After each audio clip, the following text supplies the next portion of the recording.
Gautam Prabhu sir giving excellent lecture. He handles the questions very well, and he is always in favor of more of discussion rather than lecture. So today also we'll expect to have a lot of discussions, a lot of questions, a lot of clarifications can be taken from him, because he has got a beautiful way of explaining things. Like Buddha was very successful because the way he explained to the people, that is very important. So more than what we are saying, how we say that is very important to convince people. And Gautam Prabhu sir is an art of it. He can easily explain things.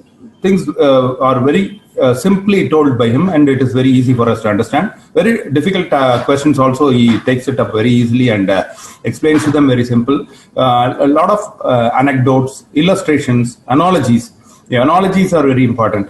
Like when we say unlearning and learning, it's very difficult to understand. But when we say, if you want to pour something into a glass, first you have to empty that glass, whatever the content is already there, you empty it and then you fill it. So if you say that, then this concept of unlearning and then learning becomes easy for us. So like this, analogies are very important in Buddhism, and Gautam Prabhu sir has a very beautiful way of explaining things. We have experienced them. That is why we have chosen our guest today for this very important topic, which is very much needed in the socio-political situation today. Why embrace Buddhism? Because it has a lot of socio-political impact, and which is very much needed now. And our chief guest will be touching on that, and we expect a lot of questions from the audience. And though the audience in the forum now at present in the Zoom, apart from that, we also will be having audience through the Facebook and other social medias. And moreover, this is going to be recorded and it will be circulated in all our groups. So this message, what our chief guest is going to deliver today, it will reach the entire doctor population of India, and even the other countries also, because we have got members from US, UK. So this session is a very important session. I thank Dr. Balasubramanian for taking this initiative. And now I welcome Dr. Balasubramanian to deliver the welcome address and formally introduce the speaker to us. Thank you, Raj. Am I audible? Yes, sir. Okay, I'll go ahead. Members of IADF family, Jai Bhim, Namo Buddhaya. On behalf of IADF family, I extend a warm welcome to our guest speaker, Brother Gautam Prabhu, a Buddhist scholar, for this session. COVID-19 has thrown a lot of challenges for us, but at the same time, it has opened up a lot of opportunities also.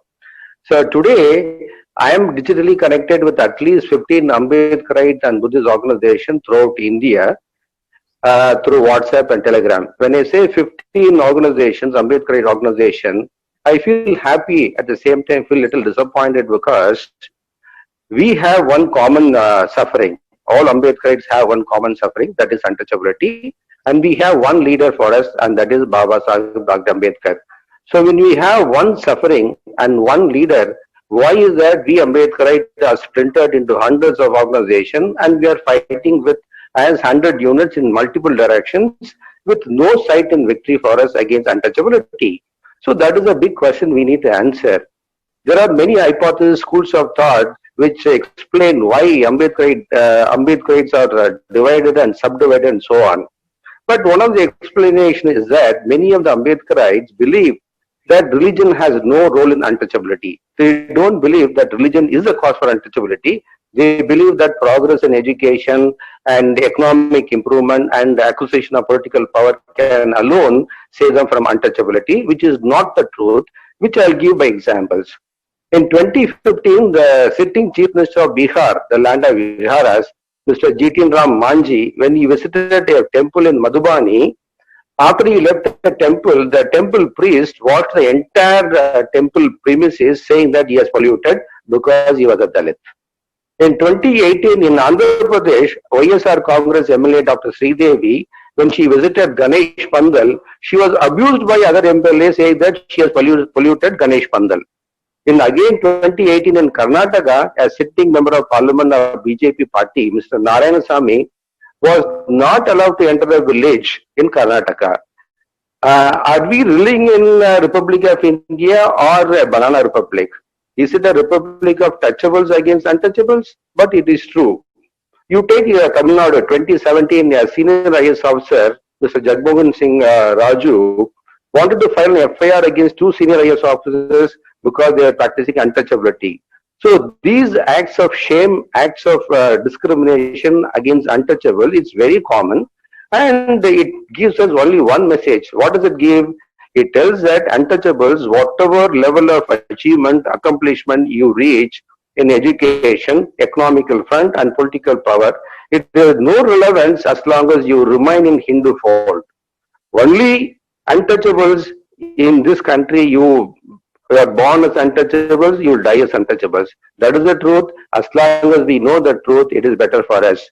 Fortunately, certain group of Ambedkaris like us, Ambedkar Doctor Federation, have understood that our path to salvation, emancipation, as Dr. Baba Sahib put it, that the starting point for your emancipation is to quit the religion that treats you worse than animals, the religion that treats you as subhumans.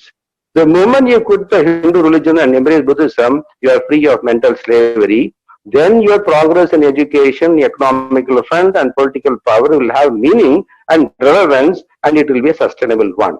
So, fortunately, some of these doctors have understood, and that is the reason why IADF has organized this title of this talk, Ambedkar Doctors, Why Embrace Buddhism for Personal Good and Societal Good.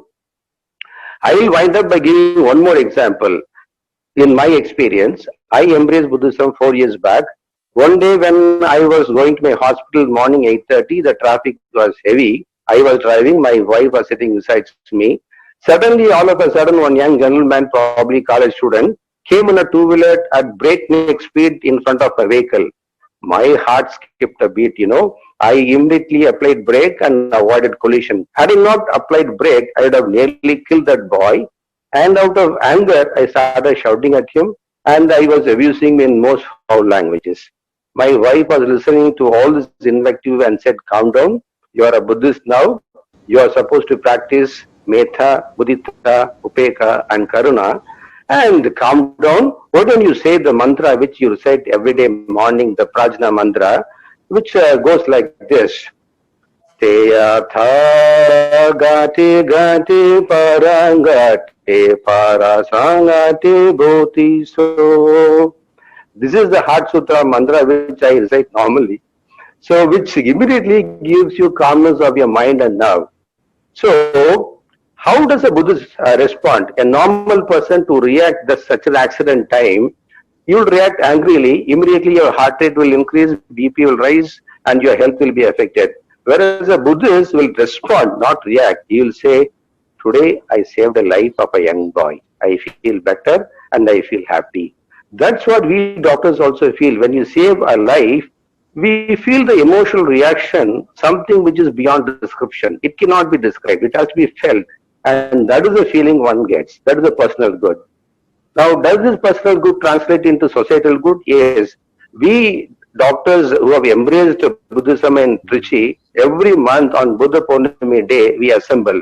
Dr. Pirisami Sakya, who was reciting Buddha Vadana, meticulously arranged his function, hats off to him. And that evening, we all assemble in family, white and white. It is wonderful to see little children in white and white singing Buddha Vadana, telling stories about Buddha's life, and newcomers are introduced to others.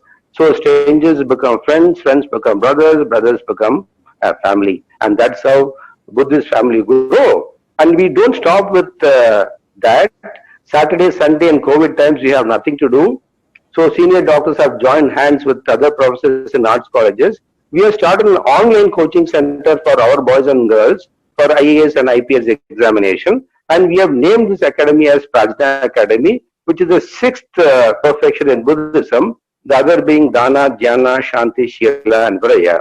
And we feel wonderful, happy, contented with spending time with children. And that is good you get in embracing Buddhism, personal good and societal good. So today we have with us Brother Gautam Prabhu, who is a great speaker and an authority on Buddhist studies. And I know him for quite a long time. He travels with us in IADF. And since he is an authority on Buddhist studies, we look upon him for all doubts regarding Buddhism. I still vividly remember the oration he gave in IIDF Chennai meeting, and he's a lawyer by profession, and he said, in law schools, law is not taught but debated. I think that applies to Buddhism also. Buddhism is not but practiced in everyday life.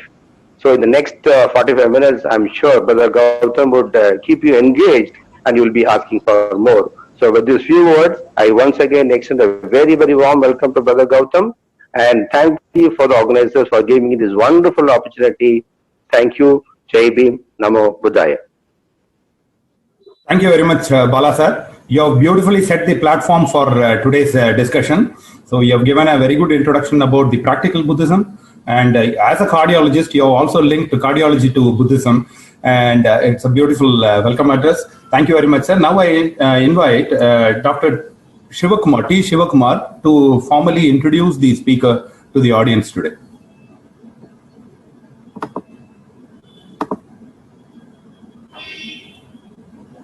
Shiva, 1 minute, Shiva. Can you unmute? Shiva, we are not able to hear you. Hello? Yeah. Now it's okay. Okay, sir. Actually, my name is Siva Subramaniam. That's okay. Just for... Something, your voice is low. It's okay, sir. Okay. Welcome, brothers and sisters. Jai Bhim, Namo Buddhaya. Here we have assembled today on this to discuss about things certainly which will interest us. I think it's pertinent. Before we introduce the speaker to the audience, I wish to introduce the audience to the speakers. He would have encountered many people in his life, but not us. We are a peculiar species among human beings. We are unruly and we have never toed to anyone's lines all along our lives. We also do not conform to any particular sets of orders or behaviors, and that we think makes us special. But we are predictable in one particular behavior. We ask for proof to believe in anything, however obvious that may be. The reason for which is particularly due to our education, which taught us to suspect anything unless provided with some evidence. That brings us to an important aspect of the topic of discussion today. Now that we are educated, we doctors are educated and earning, why should we care to bother about untouchability? We think anyways that's a thing of past or a thing of something remote for most of us. It happens in, we think that it happened in some era previously, and it even if it is present, even if it is considered to be happening, it's something happening remote somewhere. Whatever that is, it will never happen to us because we are doctors, or so we thought. It is as ubiquitous as the air we breathe. Forms may differ, but the contents remain the same. The title of today's discussion is Ambedkarite Doctors, Embracing Buddhism for Personal or Societal Good. Thing is, the meaning of the title needs to be discussed. We think that an Ambedkarite embraced Buddhism, but that's not very particular. We need to word the sentence strongly with double negatives. A person can claim to be an Ambedkarite. No particular person can claim to be an Ambedkarite unless they renounce Hinduism and embrace Buddhism. That's what we think makes someone an Ambedkarite. So, brothers and sisters, why embrace Buddhism? What good could it do more to our person or our community? Why don't we just remain who we are? We take all pains. Why take to all pains of conversion? It must be some other religion. Buddhism must be. Who at all cares if we are Ambedkarite or not, let alone be a true one or false one? Why should we come out of our comfort zone of blissful ignorance and take to an ordeal as big as conversion? Wouldn't that amount to losing our precious selves, all our identities which we think constitute us so far? Why take the pain of getting born again? What is wrong with this life and being? I hope we find answers today. But being the doctors we are, we demand proofs. The thing is, the proofs against all outside beliefs are written on the wall, on our forehead. we are just ignorant to identify them. We are just ignorant to come to terms with them. We are just illiterate. Now I formally introduce our speaker. He's no stranger to our organization and most of us personally. Nonetheless, I consider it an honor to introduce him formally to the meeting. I welcome you, sir, Mr. Gautam Prabhu. We are proud to have you here. Mr. Gautam Prabhu Nagapan has got many accolades. He did his BA Sociology from Loyola College. He did his Masters in Social Work from Tata Institute of Social Sciences, Mumbai. He's a holder of LLB, a Diploma in Intellectual Property Right, WPO, Geneva. His work experiences include him being a project officer in the Ministry of Rural Department, Government of India from 2002 to 2005. He remained a National Director, Human Rights Law Network, New Delhi, from 2005 to 2006. He was a director in Anand Group of Companies, Gurgaon, 2006 to 2007. CSR head and L&T Tamil Nadu, 2007 to 2008. He also had NGO experiences. He is a founder president of Dhammashoka Foundation since 2005. His spiritual experiences include him being the founder chairman of Tamil Buddhist Society since 2005. Founder chairman of South Indian Buddhist Council since 2017, as said by Dr. Rajwardhan. Director Nagaloka, Nagpur, 2014 to 2016. He is also president of All India Lay Buddhist Organization since 2018. Executive board member, International Network of Engaged Buddhists, Thailand. His spiritual lineage is from Triratna Bauddha Mahasangha, founded by Venerable Bhikkhu Sangharakshita. He has been awarded Manthan Award for being the best CSR supported NGOs in 2014, 15, 16, 17, 18, and 19, and Best NGO Award for Eye Health Campaigns 2016, 17, 18, and 19. His international awards include Dakshina Bharata Sasana Vibhushana Award for excellence in social work and spiritual activities, bestowed upon by Sri Lanka's Mahasangha Nayak, and awarded by the Prime Minister of Sri Lanka, Mr. Mahinda Rajapakse. We hope your deliberations on this topic leads on to few meaningful discussions and scholarly debate on the subject of conversion. With this, I formally invite you, sir, into the topic of Ambedkar Doctors Association to Buddhism for personal good and societal good. Have a nice day. Jai Bhim, Namo Buddhaya. Thank you, Dr. Shiva. You have beautifully introduced both the audience and the speaker, and you have set the platform beautifully well. Now it is over to our chief guest, and I once again remind all of us that this session is going to have a lot of interactions, and the recording of this is going to be circulated in all the groups. So we need to learn a lot of things from you, sir. So we are very eager to listen to the important topic of today. Welcome, sir.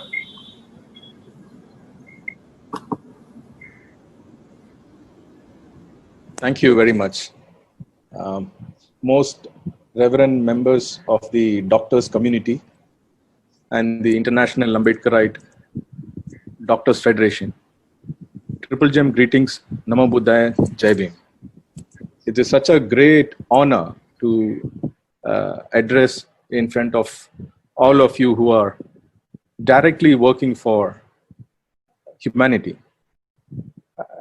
Doctor's profession is considered to be one of the greatest profession, not only in terms of seeing the social status, but also in terms of deeply addressing the core issue which Buddha had talked about.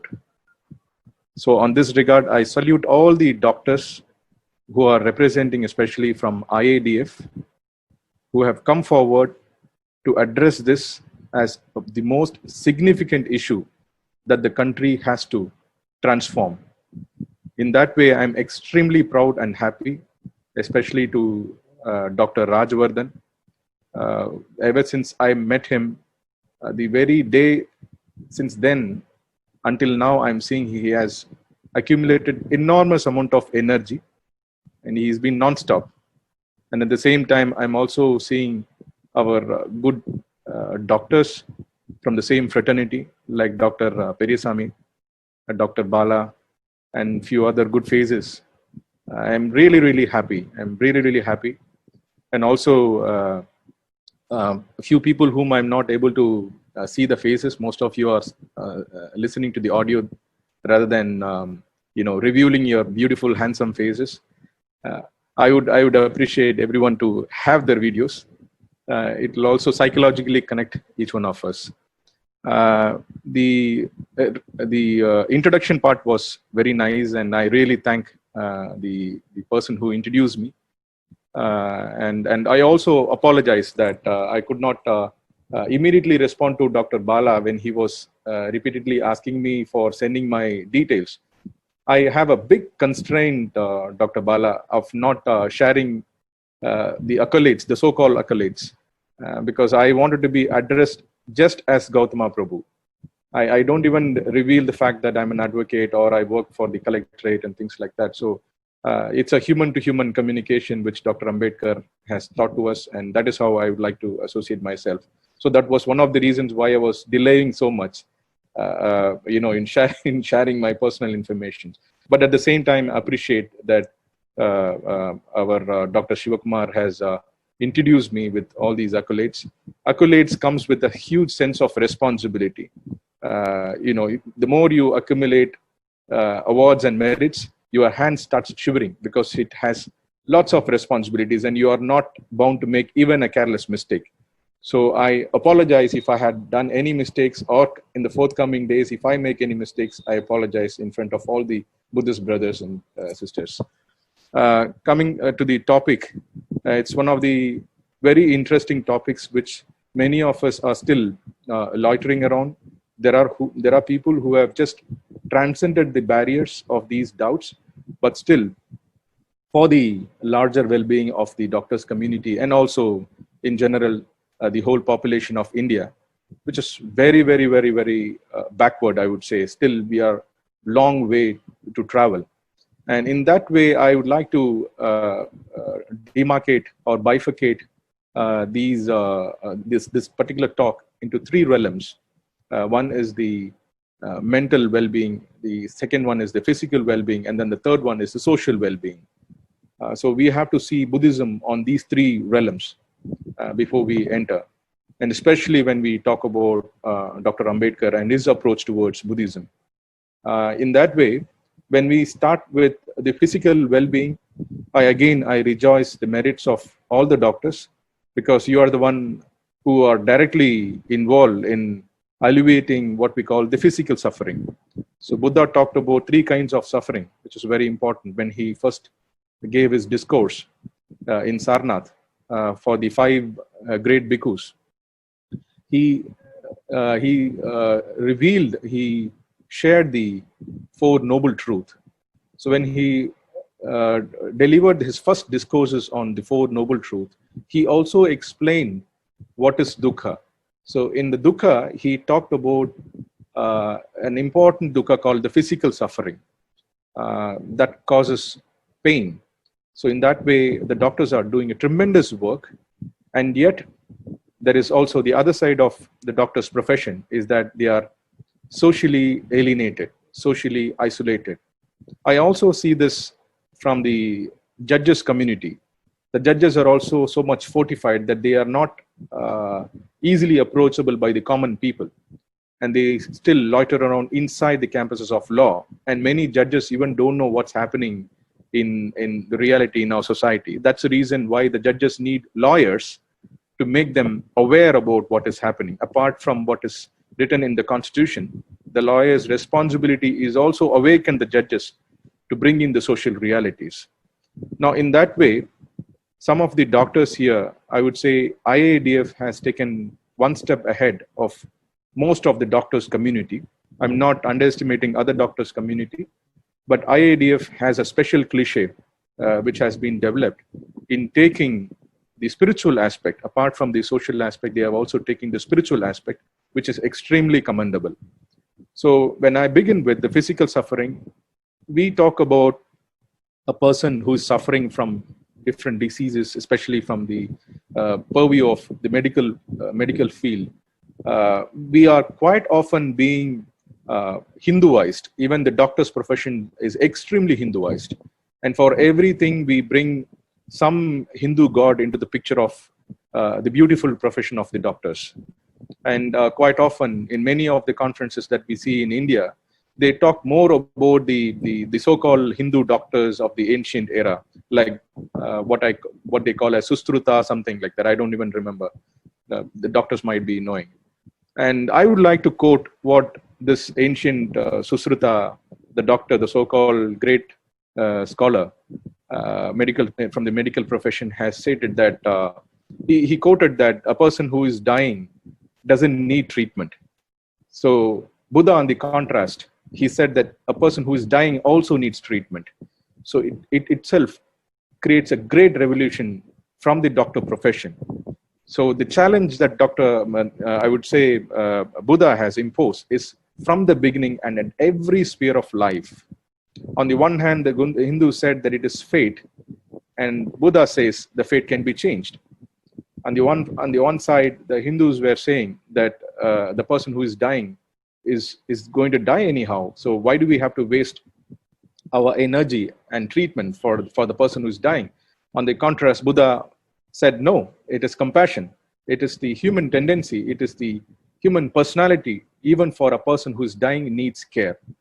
I think this might sound very, very superficial for many people, but if you see the core value which is attached is nothing but humanity. So Buddha goes so deeply in touching the pulses of each and every person's heart and mind. I'm grateful to Dr. Bala who narrated this, what we call in the Mahayana Sutras. He quoted this Gate Gate Paragate Parasam Gate Bodhi Sadhu. So it's a very, very important. It's called the Heart Sutra. I'm really impressed by Dr. Bala. I don't know how and where he got himself aware about this. Maybe by reading or some scholars, interacting with some scholars. But it's a very, very, very powerful mantra. We in Mahayana we call it as mantra. Mantra does not mean the Hindu mantras. Mantra is a conjunction of two words. It's man and tra. So man means mind, and tra is going. So it's like processing. So mantra is basically training the mind, which later on was appropriated by the Hindus, and they related mantras as magic. So mantra is not magic in Buddhism. Mantra is basically training the mind. And what Dr. Bala was referring is also a very revolutionary gatha. It's not just simple gatha. It's not just a simple recitation, but it has a tremendous amount of truth embedded in it. Gatha is actually gate here. Gate, gate, para gate, parasam gate, bodhi, sadhu. Or they say swaha also. So gate means gone. Paragate is the one who is gone very deeply. So when we use the Buddhist parables, we say that the normal human being, who is just a sentient being, has to cross the rivers. In Buddhist parable, we say this river. By crossing the river, you reach the destination, and the destination is Buddhahood. So a person who is called as Paragate is a person who has transcended all the barriers and reached the Buddhahood or the Arahanthood. And not only that, when we say this Gate Gate Paragate Parasam Gate Bodhi, it also has another connotation. Apart from what is called as the sense of awakening, apart from the awakening, there is also a statement which is very much revolutionary, which I would like to, I'm honored to take this verses. In that Gate, there is a stanza which says that you Brahmin priests, with your fancy fire sacrifices, aren't the only who gets people to heaven. We can do it without killing animals and wasting trees. This is a very powerful statement, which many Mahayana practitioners are not sharing this. They just recite this Gate and go away, but they don't see the other verses. It's very, very important. So for that matter, I'm extremely grateful for Dr. Bala to recite this and start the whole session. It's really, really touching for me. And the other part is we move on to the next level of mental well-being.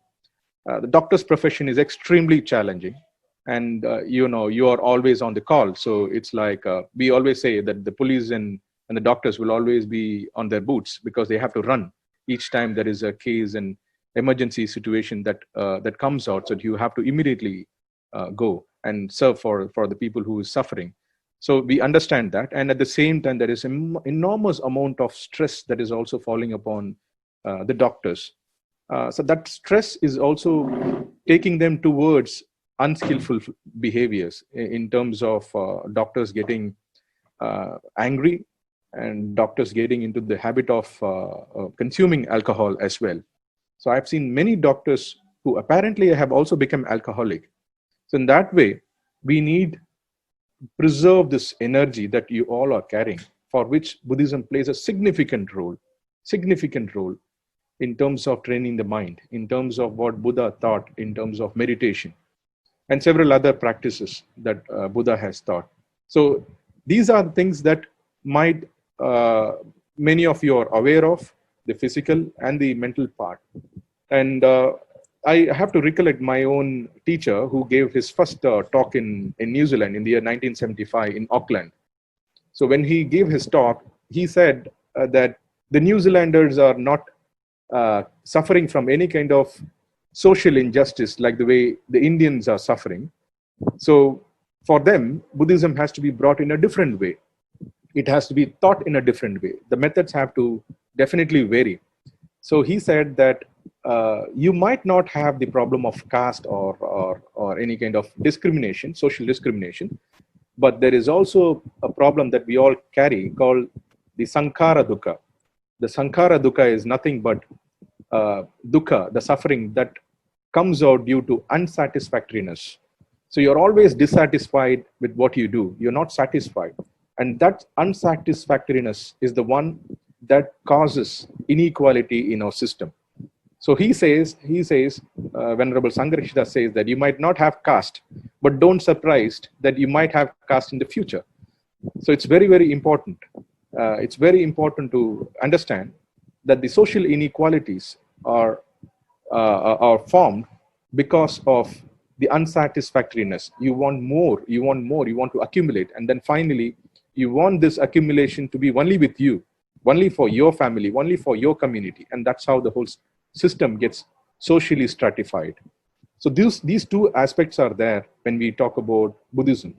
The third aspect is the social aspect, which I would say has a even more broader aspect to be covered, because the social aspect also directly influences your mental aspects as well as the physical aspects.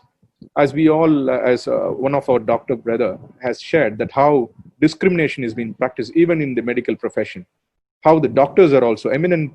I've seen many brilliant doctors who are gold medalists who are also being treated very badly in Delhi. How the social stratification has even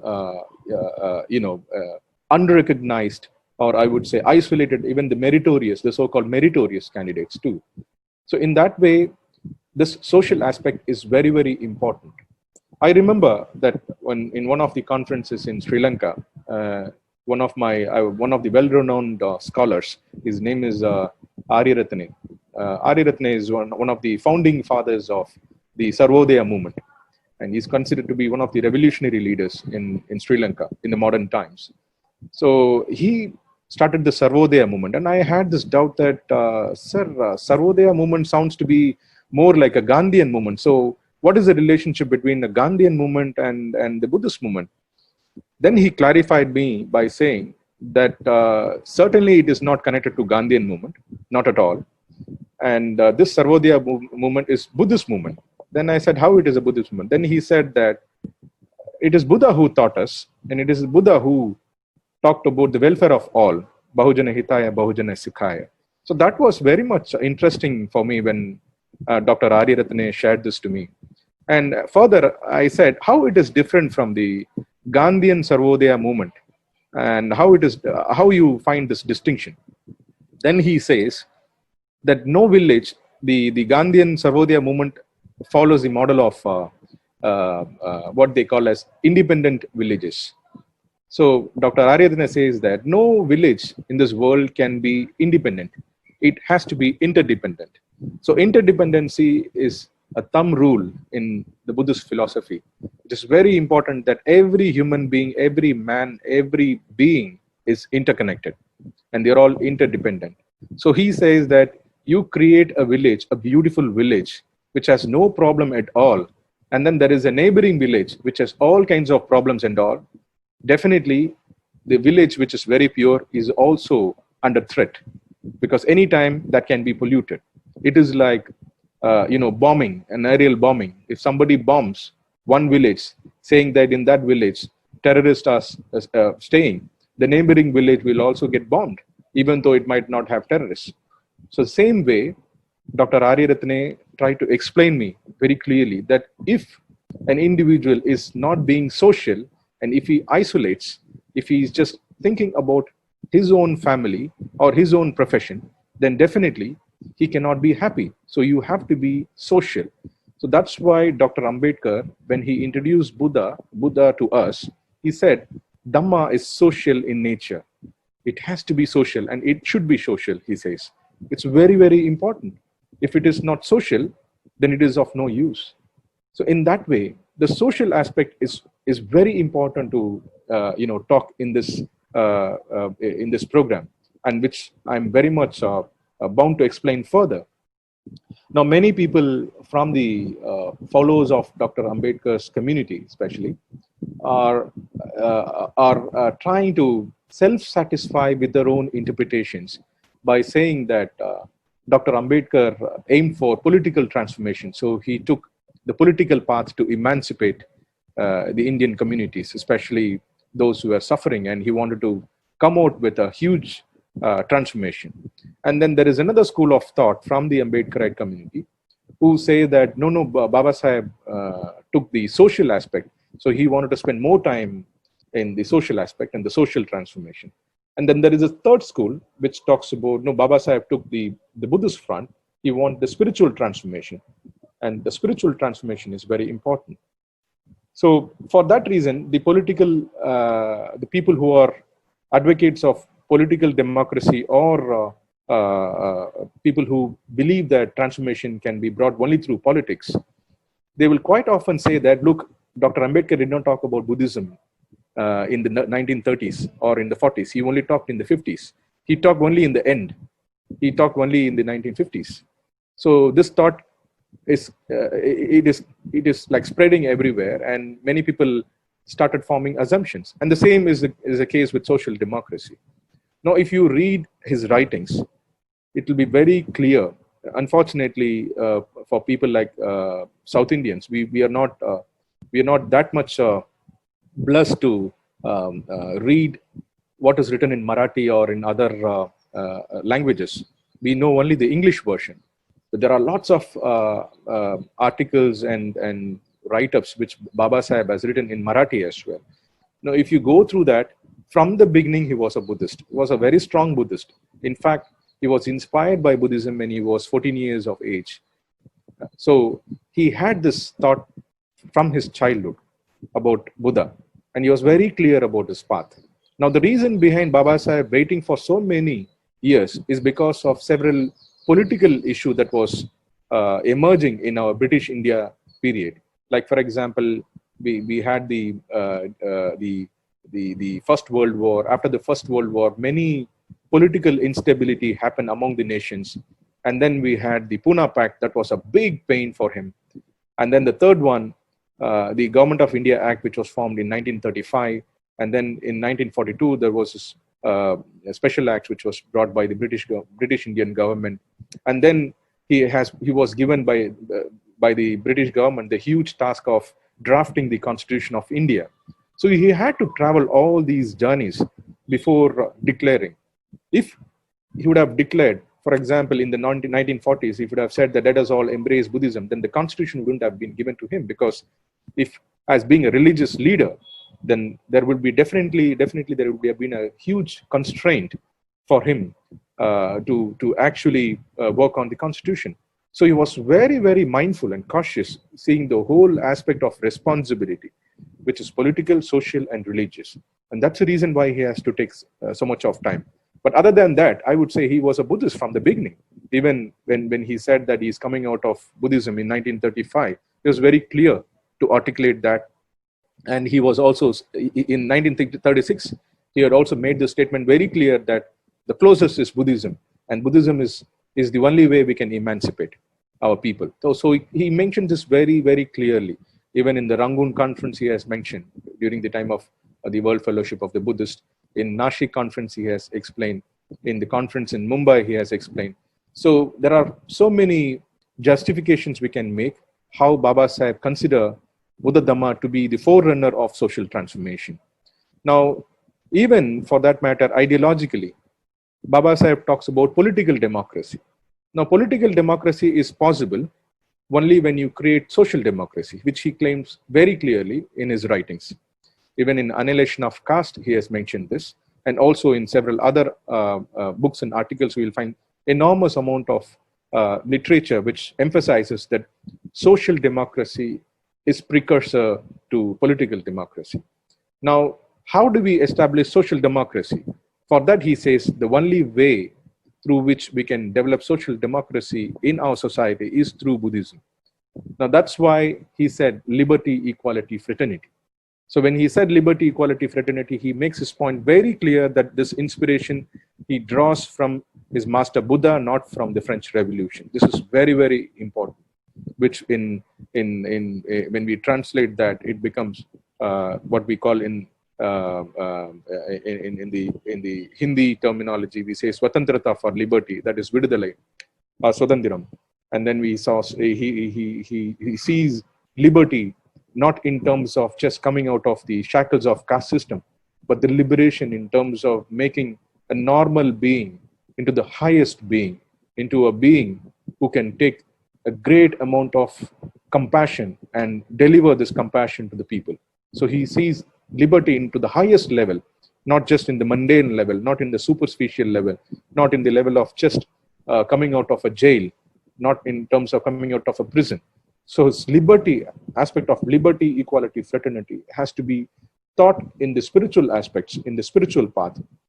Now, he says, he emphasized that my battle is not for political power or economic upliftment. He says that my battle is for the reclamation of human personality. And he also refers this in his very popular quote called educate, agitate, organize.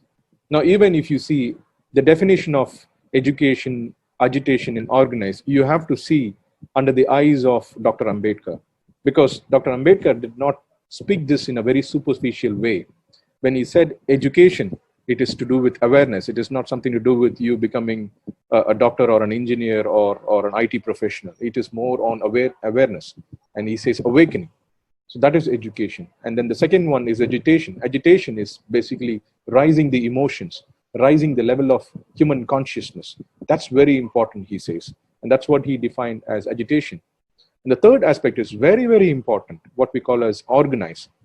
Organize is a sociological term. People who read sociological books or listen to social thinkers might be in a better position to understand this. Organize means it is a sociological term which was defined by this man called Frank Giddens. And Frank Giddens has said that organized means consciousness. Basically, he says shared moral action. Now, what is shared moral action? Which is derived from consciousness of kind. So this consciousness of kind and this shared moral action is what is called as organized. So what does it mean? Shared moral action is something to do with following morality and sharing the morality. It is fundamental to Buddhism, which we practice in the Panchashila. So he was very clear, Dr. Ambedkar was very, very clear in his articulation and his terms that he was drawing us close towards Buddhism. So the whole journey which Baba Sahib took over, if you see the whole journey that we see in 1924 onwards, if you see, it's an amazing travel, which is nothing but spiritual, I would say. And in the end, he makes it a point very clear in the year 1952 when he talked about which way freedom or pathway to salvation. He makes this very, very clear. And he says that we have to convert, irrespective of the kind of benefits that we are receiving as being a Hindu. We have to come out because we have to become a human being. That's the most important thing, that we all are human beings. We have to recognize that we are human beings. How can a human being represent or be part of any identity that does not respect another human being? So he says that you have to come out of it. You have to come out. And that's what he called it as going forth. Going forth is coming out. And that's what our Dr. Bala said. Gate. Gate means coming out, going forth. You have to come out. And then second one is going for refuge. Baba said, when he said that you have to come out, then where you are going? So you have to go for refuge. So that's why he said, Buddhang Saranam Gacchami, Dhammang Saranam Gacchami, and Sangham Saranam Gacchami. You take refuge under the tree of Bodhi. You take the refuge under Buddha Dhamma Sangha, which is very important. Now, when he defined religion, he explained clearly that Buddhism is not nihilism or it is eternalism. He places very, very clearly. The Hindu school of thought or any school of thought that believes in God, that believes in rebirth, I would rather rephrase it as reincarnation. They believe in eternalism because they say that the soul doesn't die. Even a body dies, the physical body dies, the soul is reborn. It's born again. For them, eternalism, they believe in eternalism. So which means that salvation takes place only in the next birth, or the positive developments of a being happens only in the next birth. And then there is another school which talks about nihilism. Nihilism is very much cynical. It talks about destruction. It talks against philosophy. It says that just enjoy your life. You just, whatever wealth that you're having, just enjoy, have fun. You drink, you do whatever you want and enjoy everything. But Buddha chose the Madhya Marga, the middle path. That's the reason why Ambedkar was very much impressed. So Buddha challenged these both extremes. When he gave his first talk on Dhammachakra Parivartana Sutta, it is clearly mentioned that how Buddha avoided these two extremes, nihilism and eternalism, and took Madhya Marga.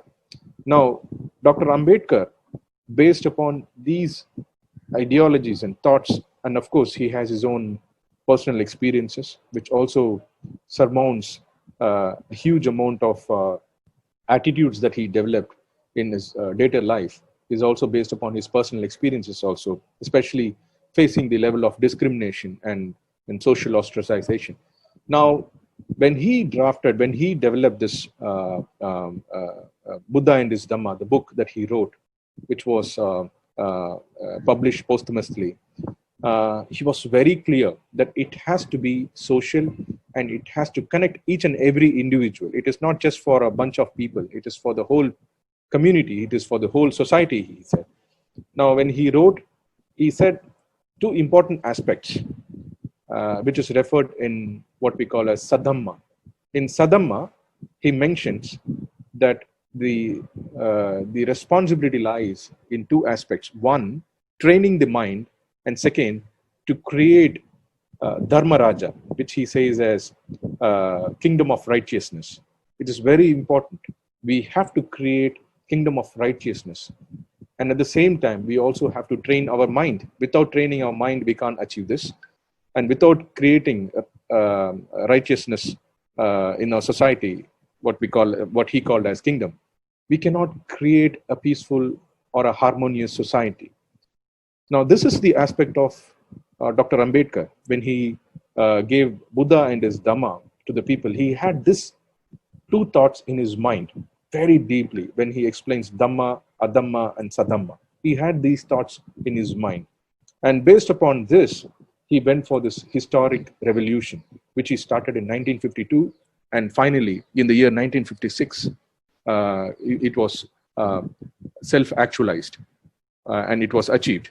Now, when he did this, we also see we also have to understand that the era that Baba Sahib was belonging to, it's an era which was not having social media like the way we used to have now.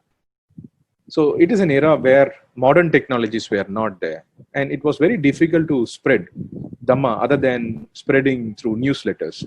And newsletters has its own limitations because people who are educated, who are able to read and write, that is literate, alone can access these teachings. So the majority of the hunk of the population still could not avail the teachings of the Buddha Dhamma or the revolutionary aspects of Dr. Ambedkar, which he created in 1956. It did not reach the substantial level.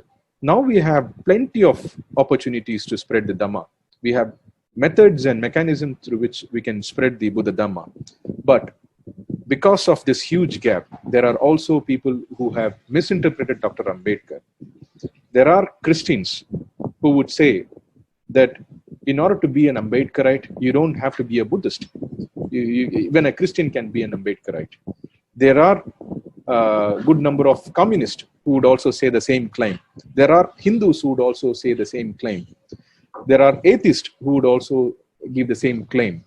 I'm not denying, or I'm not saying that there is no truth in what they are saying. There is some amount of truth inside it, but the majority of the truth is being hidden. When somebody says that I'm a Christian and I'm still an Ambedkarite, it is not possible, because Dr. Ambedkar in his writings have clearly mentioned this, that you have to come out of any kind of superstitions. So you have to come out of the concept of God. You have to come out of superstitions. You have to come out of the wrong practices. He says that in Buddha and his Dhamma, Dr. Ambedkar says that a religion cannot teach you what is wrong. It cannot ask you to follow. It can teach you what is wrong, but it cannot ask you to follow what is wrong. That's very, very important. It has a huge message. So in that way, Baba Sahib was very clear that you have to come out of any religion that asks you to follow the wrong path. So how can a true Ambedkarite can say that he's an Ambedkarite Christian or an Ambedkarite Hindu or an Ambedkarite communist? It is absolutely self-contradictory. And in that way, when somebody says that he or she is an Ambedkarite, it only represents the Buddhist identity. It cannot represent any other identity. I wanted to end this as a part of our Buddhist practice. We should be mindful in our time, and at the same time, Buddhist methods are based upon dialogues. So I would love to receive more questions so that I can answer accordingly. And based upon that, we all can share our ideas. I'm also seeing this as an opportunity for me to learn as well. As Dr. Rajavardhan said, that there is always a learning and unlearning process. That also includes me. I'm also in the process of unlearning many things. I'm also a student of the Buddha Dhamma. I'm trying to read as much as possible and listen to the discourses and taking my teachings from my own teachers who are constantly mentoring me. I'm a trouble creator for my teacher because I keep asking so many doubts. So I keep bothering them. Every day I bother them. Every day they said that you should speak to me for 10 minutes. I will see to that I will mesmerize them and I'll take them for at least 1 hour. So that is my journey, and I'm still considering myself as a student, and I would also likewise learn from all of you. Thank you very much for this wonderful opportunity, and I'm ready to take your call. Thank you.